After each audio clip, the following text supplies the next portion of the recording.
guys, kalimutan ko. Nabuksan ko na siya. Pero hindi naman totally na nabuksan ko na lang. Natanggal ko lang yung tali dito at saka yung scotch tape. So mag-unboxing tayo ng bagong rice cooker dito sa condo ng aking boss. Oh, diba? Pinag-unboxing. Ayan guys. So, ang brand dito is Tefal. Sana all Tefal. Tefal. O, diba? Natanggal ko lang kanina yung tali. Tapos ito. Ito, rice cooker. Wow. Ang nice niya, oh. Sana all. Kasi nice din naman ang presyo. So, yan. Ganda. Look. Diba? Hookworm. So, meron siyang belt to last. Bagong-bago.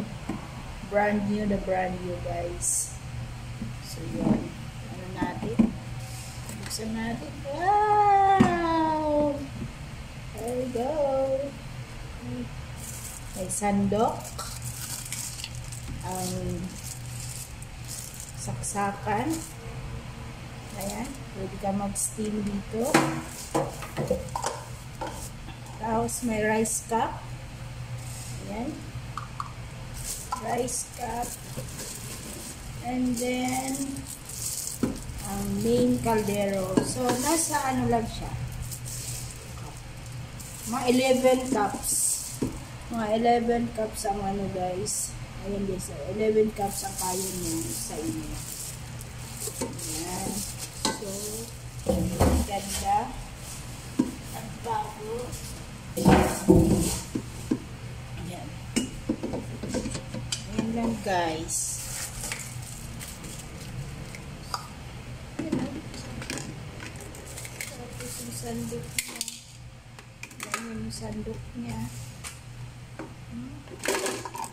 Ba? Ayan guys. See you in my next unboxing. May unboxing pa na tayo dito sa condo kasi sayang, no, diba? Congratulations. Oh, ang dali lang. Pwede ka mag-steam kung anong gusto mong i-steam dito. Thank you for watching.